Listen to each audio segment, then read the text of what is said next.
tema que vamos a estar discutiendo hoy, ¿verdad? La temática que vamos a estar discutiendo hoy eh, es el mandamiento no adulterarás. Y leemos en Mateo 5, allí en el Sermón del Monte, Jesús atendió este mandamiento. Recordamos que el Sermón del Monte son los principios de los 10 mandamientos explicados, enseñados precisamente en una luz que el pueblo pues no lo había considerado anteriormente. Sí, habían habido revelaciones a través de los profetas y la ley acerca de estos principios, pero en general el pueblo no los veía de esta forma, no los veía según la luz que Jesús lo presentó. Y leemos en Mateo 5, 27 y 28. Oísteis que fue dicho, no adulterarás. Mas yo os digo que cualquiera que mira a una mujer para codiciarla, ya adulteró con ella en su corazón. Estas palabras han sido motivo de consternación para muchas personas, especialmente muchos hombres. No que excluya a las mujeres, también las mujeres, pero yo soy hombre y conozco de las reacciones de los hombres ante estas palabras. Jesús está apelando al mandamiento, ¿verdad? El mandamiento que se encuentra allí en Éxodo capítulo 20, donde séptimo mandamiento que dice no adulterarás. Y dice, habéis oído, oísteis que fue dicho, no adulterarás. Y en efecto fue dicho y Jesús no está negando eh, que eso fue dicho y que sigue vigente ese mandamiento. Mas yo os digo, Jesús le añade o expande el principio y dice que cualquiera que mira a una mujer para codiciarla, ya adulteró con ella en su corazón. Y esto es fuerte, ¿no? Es fuerte porque apela nuevamente o nos lleva de nuevo al corazón, a las intenciones, a la mente, a lo invisible, no solamente a las manifestaciones externas, sino que Jesús nos lleva a que el pecado del adulterio comienza en el corazón. Dice que cualquiera que mira a una mujer para codiciarla, ya adulteró con ella en el corazón. Y he escuchado, ¿verdad? Muchas excusas o cuestionamientos. Es como que Jesús es bueno para muchas cosas, pero cuando Jesús hace que la ley sea más abarcante y llegue al corazón, es como que sí, pero, y se le buscan pero a las enseñanzas de Jesús. Y la realidad es que Jesús no está enseñando nada nuevo. Lo que pasa es que el ser humano se enfoca solamente en las expresiones externas cuando Jesús quiere ir a la raíz del problema, que es algo que subyace muy en lo profundo de la mente humana.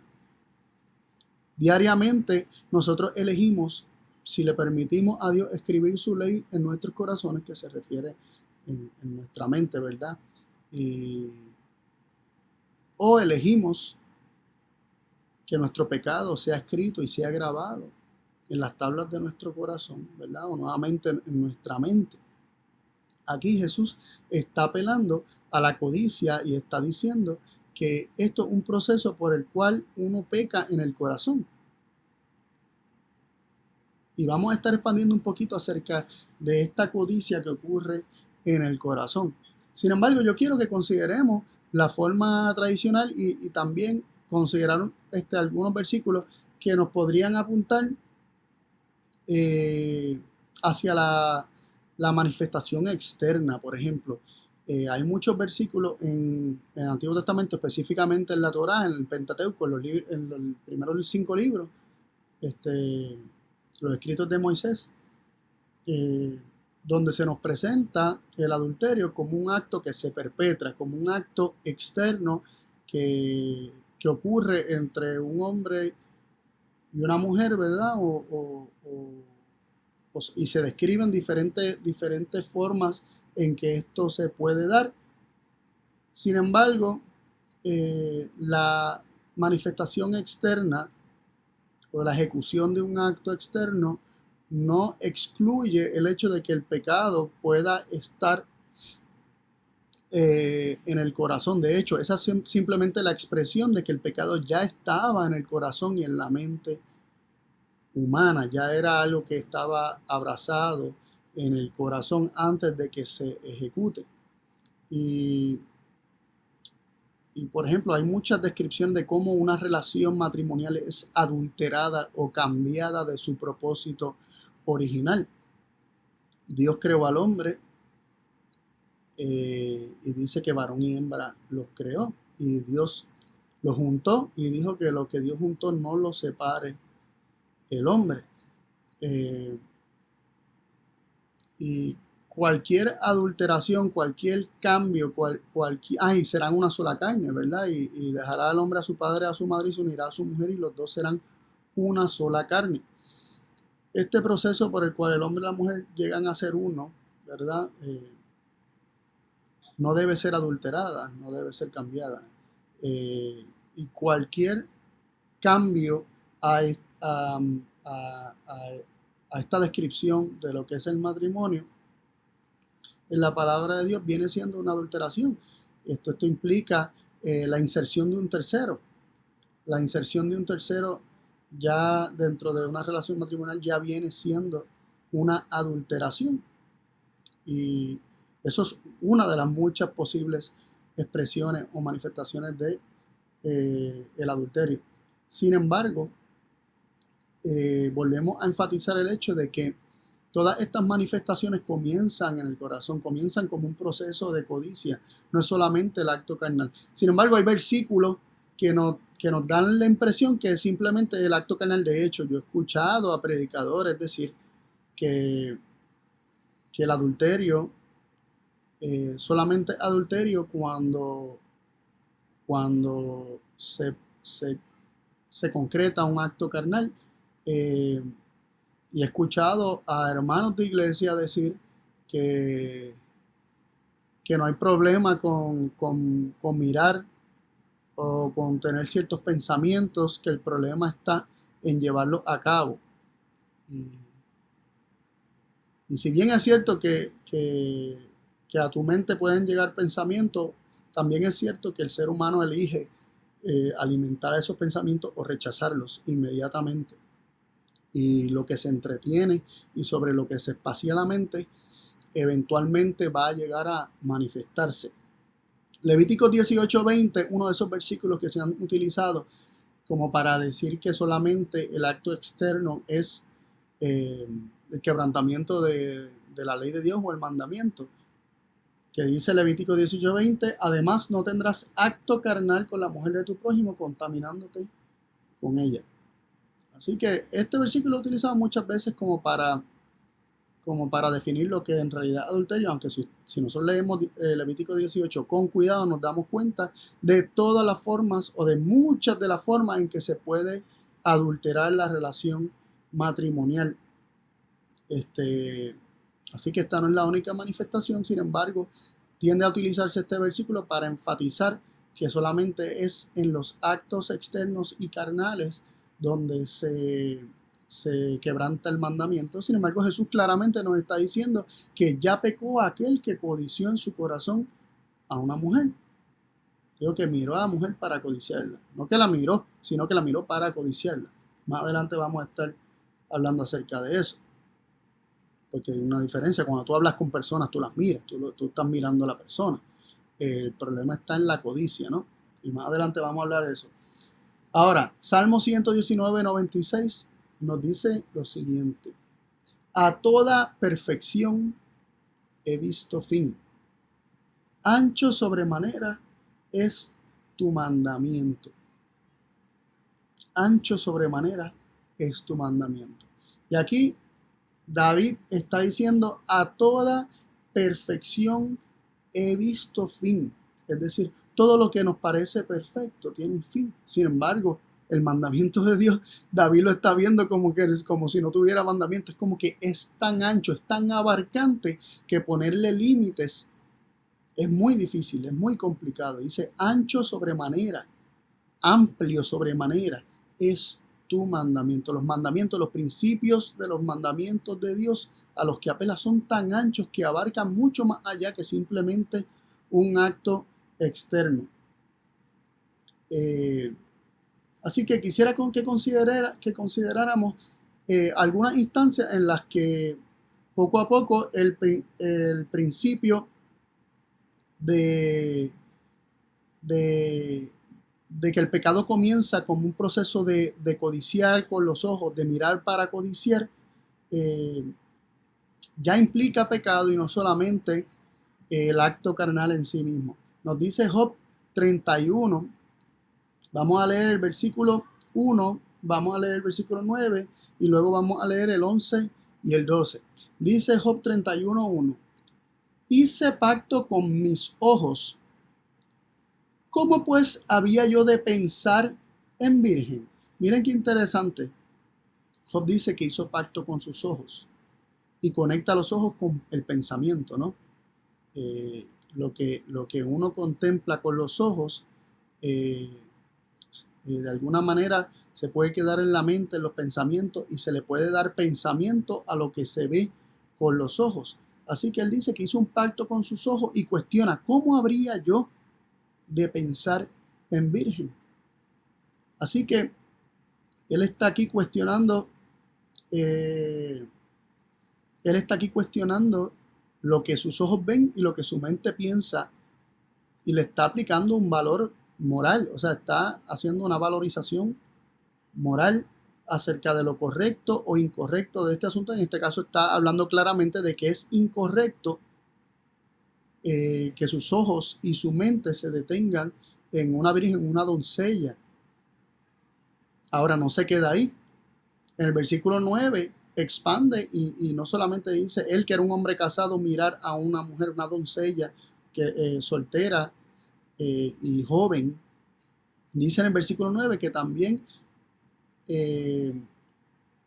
tiene que ver con mirar la mujer de otro, ya una mujer casada, pero aún, aunque no sea virgen, pero si estás contemplando la mujer de otro, también está mal. Miren cómo dice el versículo 9 de Job 31. Si fue mi corazón engañado acerca de mujer, y si estuve acechando a la puerta de mi prójimo. Está diciendo, si hice tal cosa, si hice lo otro, en este capítulo él está hablando acerca de, de su integridad, ¿no? En cuanto a este tipo de pecado. Y no solamente habla acerca de dedicar sus ojos y sus pensamientos a una doncella, sino que también habla acerca de su corazón engañado acerca de mujer y acechar a la puerta de su prójimo. Esto nos recuerda la historia de David, ¿no? Que, que tomó mujer de Urías Eteo. Y luego en el versículo 11 y 12 de Job 31 nos dice, porque es maldad, iniquidad. Esto, el utilizar los ojos y los pensamientos para que reposen sobre una virgen, el que el corazón sea engañado acerca de mujer y acechar, dice, a la puerta de mi prójimo. Esto es maldad e iniquidad. Y dice que han de castigar los jueces. Eso se castigaría en este mundo, pero también te deja saber que se castigará en el futuro, ¿no? Dice el versículo 12, porque es fuego, es decir, esta iniquidad, esta maldad, es fuego que devoraría hasta el sepulcro y desarraigaría toda mi hacienda. Así que Job está identificando el pecado del adulterio, que es la codicia de los ojos y la dedicación de los pensamientos, su corazón siendo engañado acerca de la mujer de otro. Todo esto es una maldad que, aunque en este mundo sea apagado, también en el futuro será un fuego que devorará hasta el sepulcro. Ese pecado, esa iniquidad será un fuego que devoraría hasta el sepulcro. Y él está apelando a que él está consciente de eso y que por eso ha sido cuidadoso con sus ojos, con sus pensamientos y con su corazón. Así que el mandamiento, sin duda alguna, es ancho en gran manera, es amplio en gran manera. Es un principio. Nos dice Proverbios 6, versículos 23 al 25. Porque el mandamiento es antorcha y la enseñanza luz, y camino de vida las reprensiones de la enseñanza. El mandamiento es antorcha. El mandamiento es luz, ¿verdad? Alumbra el camino. El mandamiento es ancho en gran manera y es expandido precisamente por Cristo para que alumbre el camino y exponga lo que está mal en nosotros. Y dice que es dado, en el versículo 24 dice, para que te guarden de la mala mujer, de la blandura de la lengua extraña. Y el versículo 25 dice, no codicies su hermosura en tu corazón, ni ella te prenda con sus ojos. Así que nuevamente se apela a que no codiciemos la hermosura de la mujer en nuestro corazón. Específicamente habla dentro del contexto de Proverbios 6, de la mujer extraña, de otra mujer que no es la tuya, o la mujer de otro. Y está hablando dentro del contexto de la ley, porque el mandamiento es antorcha. Y el mandamiento, según este versículo, implica no codiciar la hermosura de otra mujer. Segunda de Pedro 2:14 nos dice, teniendo los ojos llenos de adulterio. Miren qué interesante, los ojos se llenan de adulterio y no saben cesar de pecar, cebando las almas inconstantes, teniendo el corazón ejercitado en codicias, siendo hijos de maldición. Miren cómo Pedro también habla del mismo principio. El adulterio comienza por la codicia de los ojos. Y como están los ojos llenos de adulterio, no se sabe cesar de pecar, no se puede dejar de pecar, no se puede dejar de manifestar eventualmente el pecado, porque los ojos están llenos de adulterio. Y el corazón se ejercita, el pensamiento, la mente se ejercita en codicias. Y como esto se ejercita y se alimenta, se es inconstante. No se puede dejar de pecar porque lo que está entrando por los ojos, lo que constantemente se contempla con los ojos y con la mente, es aquello que te ha sido prohibido. Santiago 1, 14 y 15 nos dice, sino que cada uno es tentado cuando de su propia concupiscencia ha traído y cebado, y la concupiscencia después que ha concebido, pare el pecado, y el pecado siendo cumplido, engendra muerte.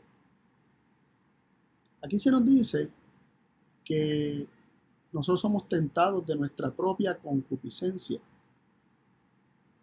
Y concupiscencia es deseo. Concupiscencia es deseo. Así que cada uno de nosotros somos tentados cuando de nuestros propios deseos somos atraídos y cebados. Y la raíz de la, ¿verdad? Parte de la raíz de la palabra concupiscencia.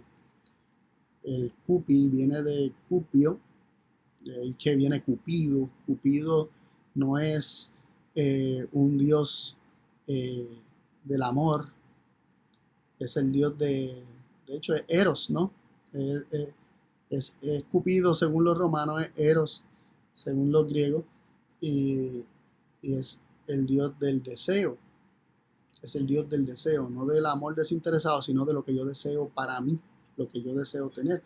Así que cada uno es tentado de sus propios deseos cuando es atraído por esos deseos y es cebado. Y la concupiscencia, es decir, los deseos, después de que ha concebido, después de que los deseos reciben nuestra autorización y se fomenta ese deseo, eventualmente para el pecado, es decir, se manifiesta visiblemente aquello que se alimentó invisiblemente, y el pecado siendo ejecutado, siendo cumplido, engendra muerte. Y no solamente siendo cumplido, siendo perfeccionado, siendo llevado a su máxima expresión, es lo que quiere decir el versículo, engendra muerte. ¿Y por qué de momento este salto de lo que es la codicia de los ojos a la concupiscencia? Y es que es lo mismo, son una y la misma cosa. Codiciar es desear, concupiscencia son los deseos de la carne. De hecho, Romanos 7:7 te lo explica, nos lo explica. Dice Romanos 7:7, ¿qué pues diremos? ¿La ley es pecado? En ninguna manera. Empero yo no conocí el pecado sino por la ley, porque tampoco conociera la concupiscencia si la ley no dijera no codiciarás. Así que vemos que la concupiscencia y la codicia vienen siendo una y la misma cosa, son deseos.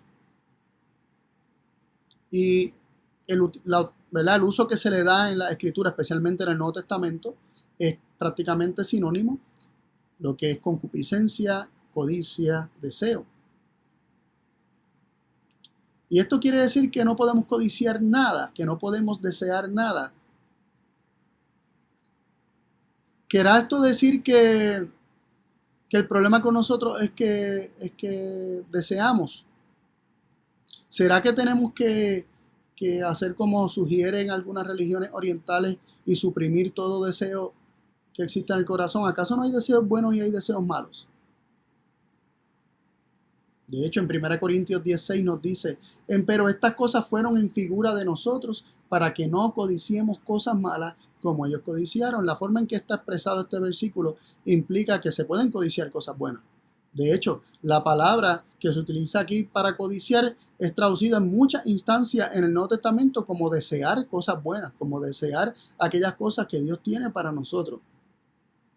De hecho, en Gálatas 5:17 se nos dice, porque la carne codicia contra el espíritu y el espíritu contra la carne.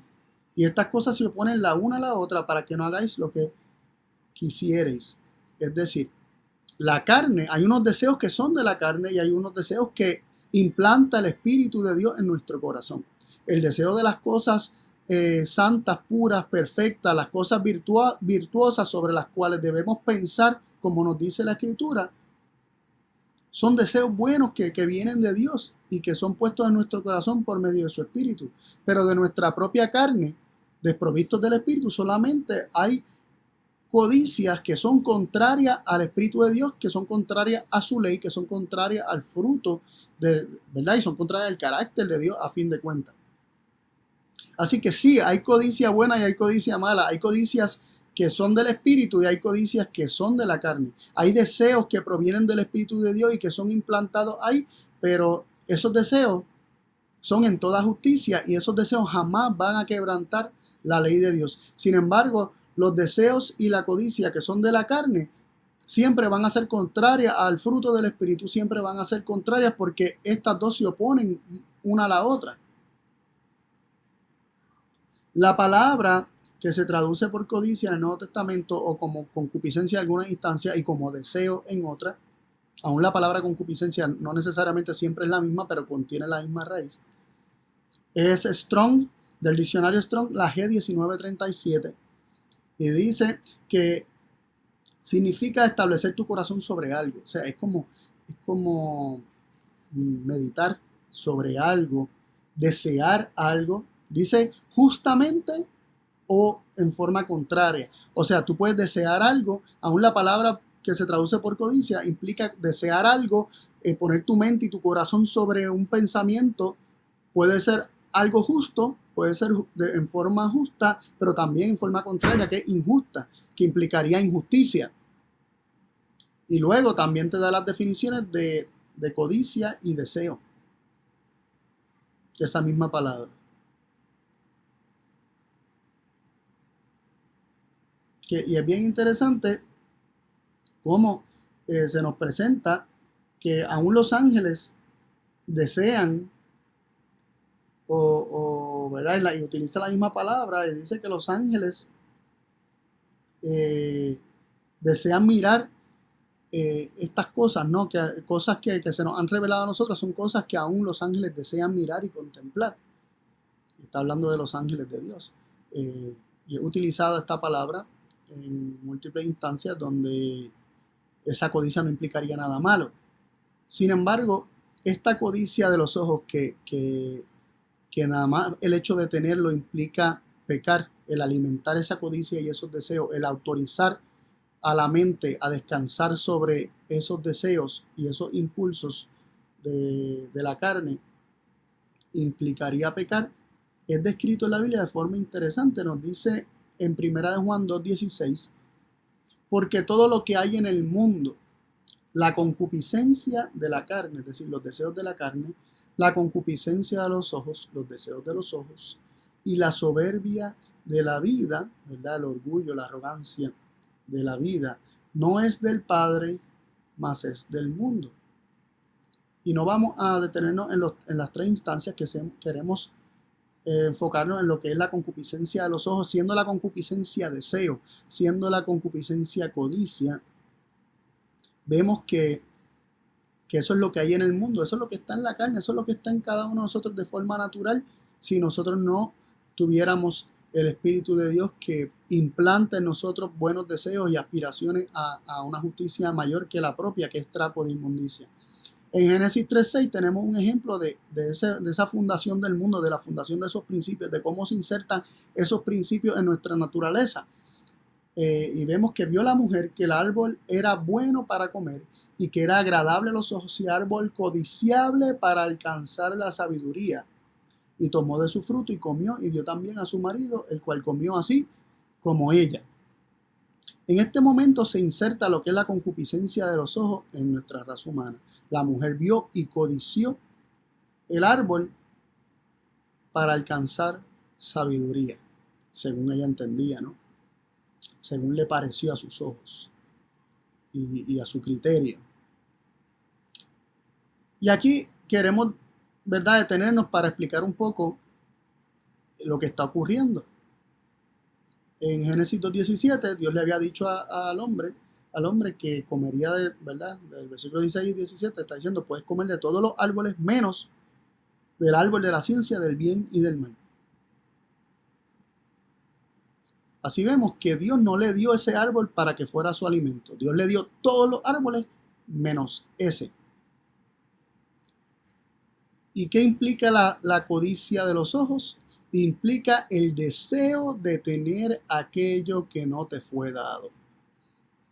Codiciar, la codicia de la carne, la codicia de nosotros, ¿verdad? Que nos es natural, la codicia de nuestra naturaleza, la codicia de nuestra carne, esa concupiscencia de la cual vienen las tentaciones, es el deseo de tener aquello que no te ha sido dado por Dios.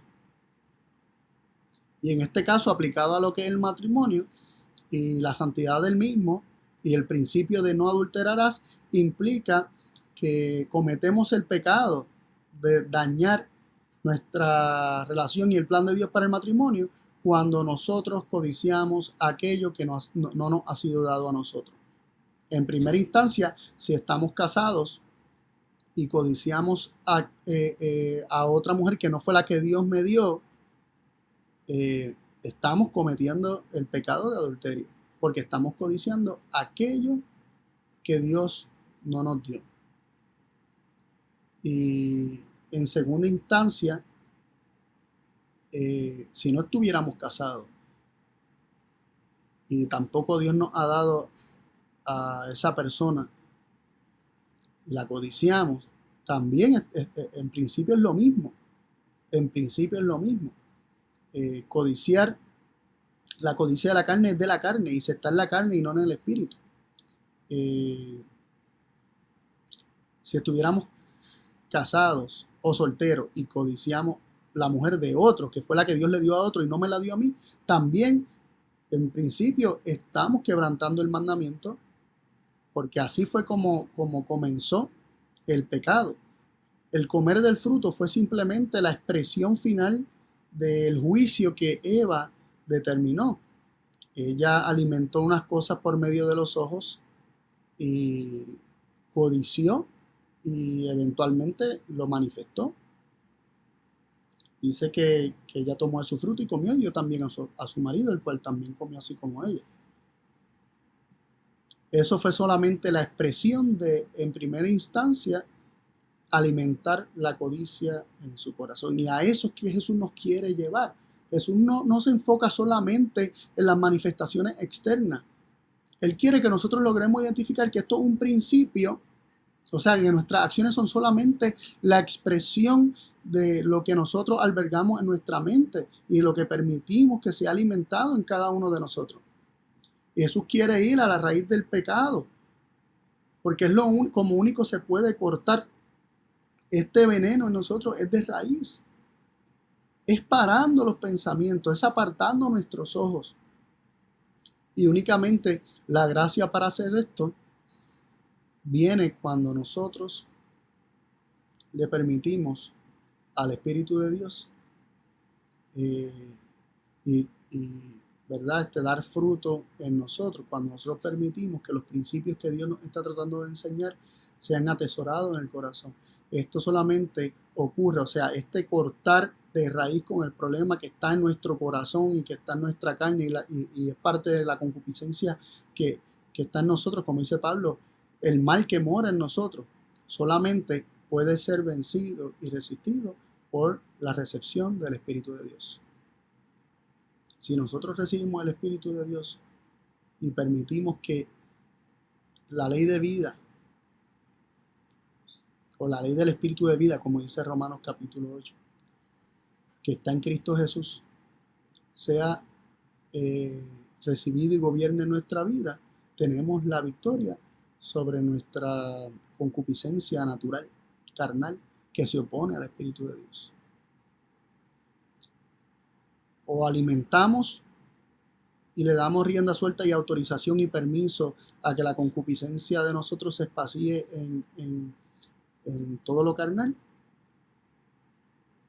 o meditamos en las cosas espirituales, en todo lo virtuoso, en todo lo bueno, en todo lo que es de buen nombre, como dice la palabra de Dios. En estas cosas pensad, como nos dice la palabra de Dios. Si nuestra mente se espacía en la justicia de Dios y no en nuestros deseos, habría mucha más victoria en nuestras vidas. Y Jesús continuó hablando acerca de cómo parar entonces este problema de codiciar con nuestros ojos otra mujer que no es la que Dios nos dio, o otro hombre, ¿verdad? Porque al principio también se aplica a la mujer. Mateo 5, 29 y 30 continúa, ¿verdad? Después ya al principio leímos el 27 al 28, donde Jesús nos dice que adulterar no es simplemente el acto que se hace exteriormente, sino que es un proceso de la codicia de los ojos. Comienza a hablar acerca de qué hacer.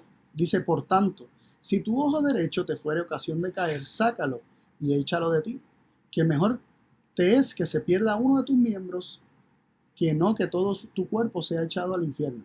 Y si tu mano derecha te fuera ocasión de caer, córtala y échala de ti, que mejor te es que se pierda uno de tus miembros que no que todo su cuerpo sea echado al infierno.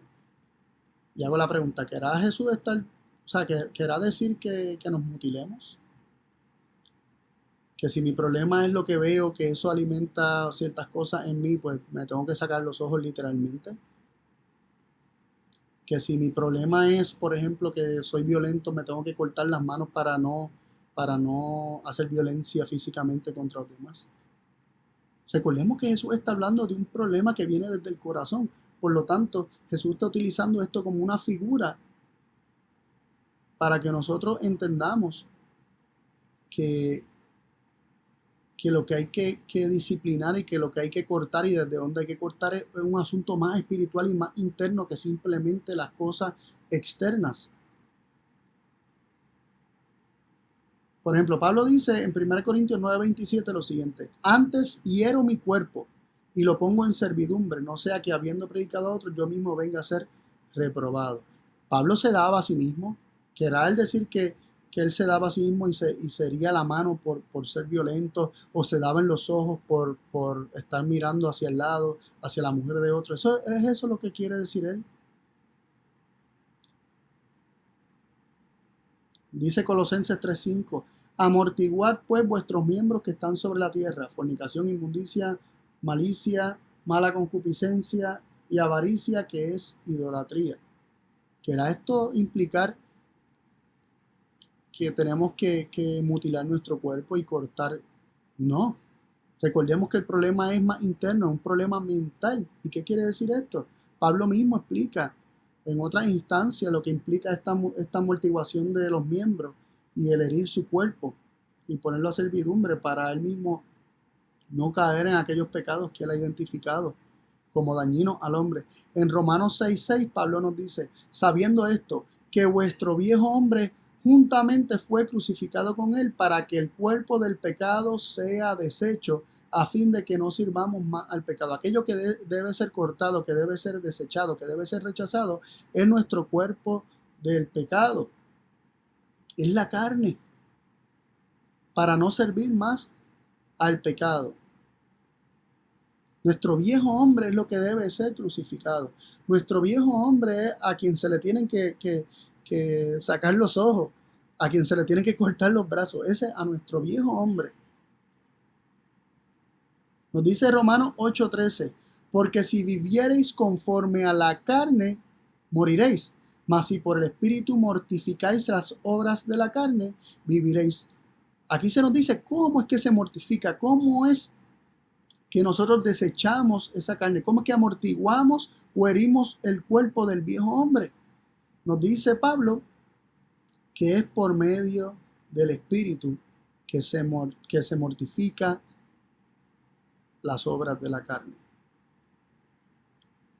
Si nosotros vivimos recibiendo el Espíritu de Dios, no viviendo de la carne, repudiando la carne, que de lo cual la circuncisión es un símbolo, que es un repudio, un rechazo, un desprendimiento de la carne, no hacerle caso a la carne, más bien vivir del Espíritu, de toda palabra que sale de la boca de Dios. Si nosotros por el Espíritu vivimos, entonces estaremos mortificando a la carne, estaríamos cortándole a la carne todavía para que seamos o caigamos más bien en tentación.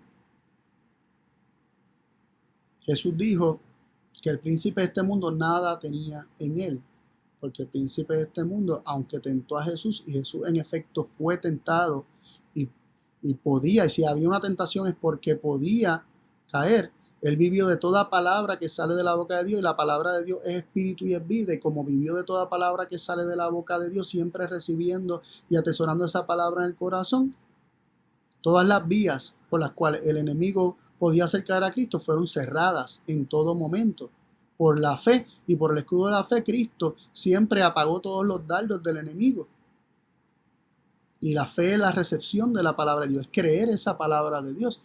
Por lo tanto, cuando nosotros por la fe recibimos el Espíritu de Dios, recibimos la palabra de Dios que es espíritu y es vida, y esa palabra la atesoramos en el corazón, se mortifican las obras de la carne, nuestros ojos carnales, nuestros brazos carnales, nuestro cuerpo carnal es amortiguado, es mutilado, es desechado.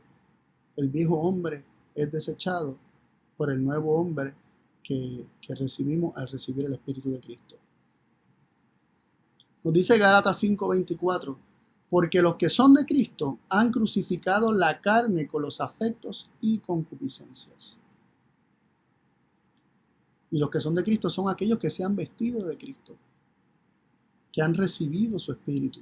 Nos dice Romanos 13:14, mas vestidos del Señor Jesucristo, y no hagáis caso de la carne en sus deseos. Cuando nosotros somos vestidos del Señor Jesucristo, no haremos caso de la carne y sus deseos. No es que la carne va a tener otros deseos, nuestra carne va a seguir siendo la misma hasta que sea cambiada y transformada a lo corruptible y lo mortal, sea cambiado y transformado en incorruptible e inmortal. Sin embargo, aún con esta carne corruptible, inmortal, esta carne que tiene deseos contrarios al Espíritu, puede ser sometida y subyugada al vestirnos del Señor Jesús. Esa carne puede ser mutilada, puede ser amortiguada y puede ser herida y puesta en servidumbre al recibir constantemente del Espíritu de Dios, al recibir constantemente de sus palabras, al no desechar ninguna de ellas y vivir por fe, que en efecto es un fruto también del Espíritu. Así que Jesús está apelando a todos y cada uno de nosotros por medio de este mandamiento a que comprendamos que, ¿verdad? El no adulterarás nos está tratando de enseñar de que el pecado es un asunto mucho más interno que simplemente un acto externo. Nos está recordando que la carne para nada aprovecha, que los deseos de nuestra carne siempre son de continuo hacia el mal, y si son alimentados, eventualmente se han de manifestar en actos degradantes. Pero apela también a que entonces nosotros recibamos del Espíritu de Dios y que sea cortado y desechado todo deseo que provenga de la carne por medio de la recepción del Espíritu de Dios, el cual ha de codiciar, ha de desear, ha de anhelar simplemente las cosas más puras y hermosas, que son las que proceden únicamente de Dios.